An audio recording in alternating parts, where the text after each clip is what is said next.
Ghost freak एक ऐसा alien जो कि गोस्ट था। गोस्ट फ्रेक एक ऐसा एलियन जो सबसे पहले बेन 10 क्लासिक में इंट्रोड्यूस कराया गया था। गोस्ट फ्रेक एक ऐसा एलियन जो बेन 10 उसे फन के लिए यूज करता था।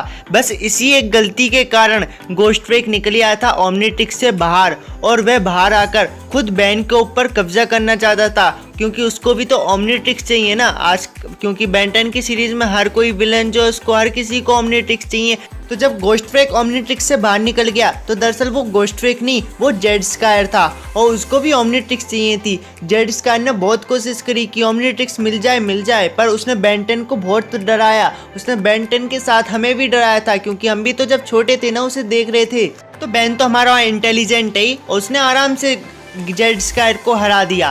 पर उसमें हमने देखा कि गोस्ट फ्रेक तो पहले एक कवर में रहता था, तो जब वह जेड स्कायर बना तो उसने अपने शरीर पे से वो कवर हटा दिया, तो उसने नया रूप ले लिया। पर जब हमने ओमनीवर्स में उसको देखा तो उसके शरीर पर जंजीर बंधी हुई थी, गले में, हाथ में, हर जगह जंजीर। वो जंजीर क्यों बंधी हुई थी? तो इसी के ऊपर मैंने पूरा सर्च कर डाला और पता चल गया कि आखिर उसके शरीर पर जंजीर क्यों बंधी हुई थी। तो चलो वीडियो को देखते हैं, और आपको लास्ट तक वीडियो देखनी है। चलो स्टार्ट करते हैं।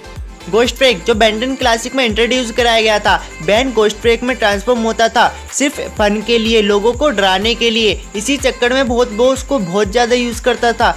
इसी कारण गोस्ट फ्रेक ओमनिट्रिक्स से बाहर निकल गया। दरअसल वो गोस्ट फ्रेक नहीं, जेड स्कायर था जो ओमनिट्रिक्स में बहुत टाइम से फंसा हुआ था। वो बेन की गलती थी कि उसको ज़्यादा यूज़ करा और उसने अपना काबू में आ गया।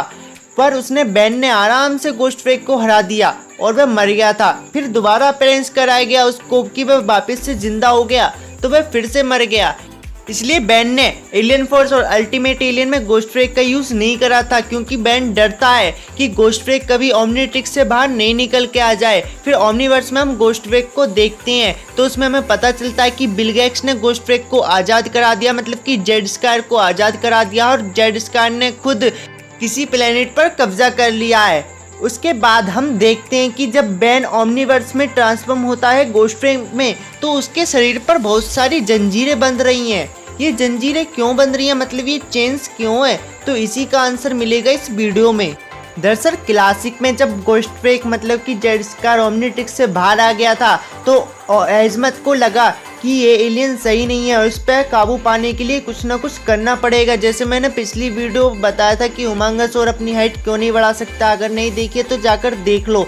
ऐसी इसके ऊपर जंजीरें बांधी गई जिससे वे जंजीरें में बंधा रहे और वो किसी के ऊपर काबू न कर पाए, मतलब कि वो अपनी मनमानी न कर पाए। वो जंजीरें इतनी पावरफुल कि जेड स्कायर उसका कुछ भी नहीं बिगाड़ सकता और बेन आराम से उस पर काबू कर लेगा। इसलिए तो बेन ट्रांसफॉर्म होता था ओमनीवर्स में गोस्ट फ्रेक में, वरना वो क्यों ट्रांसफॉर्म होता। और हाँ, रिबूट में तो हमें सिर्फ बेन 10 वर्सेस दी यूनिवर्स में हमें जेड स्कायर दिखाया गया था, बेन को तो ट्रांसफॉर्म होते हुए हमें दिखाया नहीं गया। तो मेरी तो फैन थ्योरी यही कहती है कि जो ओमनिट्रिक्स के साथ पूरे शरीर पर उसके चेन बन रही है, तो उसी के इसलिए बन रही है क्योंकि वो अब ओमनिट्रिक्स से बाहर नहीं निकल जाए। तो फैन थ्योरी आपको कैसी लगी, मतलब कि इस चेन के कारण ही, इसलिए तो ये चेन बंध रही है इसके शरीर पर, वरना चेन क्यों होती है अगर ये ऐसे प्रॉब्लम नहीं करता जैसे हुमांगासोर साइज के साथ करता है।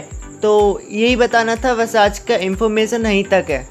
आज के लिए इतना ही। इतना सीक्रेट था गोस्ट फ्रेक के बारे में। अगर आप किसी और एलियन के बारे में सीक्रेट जानना चाहते हो कि उस एलियन के साथ ऐसा क्यों है, जैसे कि मैंने हुमांगासोर वाली वीडियो में बताया था कि उसके शरीर पर बेल्ट क्यों है, इसमें बताया था कि इसके शरीर पर चेन्स क्यों है। अगर किसी और एलियंस के बारे में जानना चाहते हो कि वो ऐसा क्यों है, तो कमेंट बॉक्स में जाकर लिखो। आप लिखोगे आपके लिए वीडियो आ जाएगी। बहुत ईजी है लिखना, जाकर लिख सकते हो ना।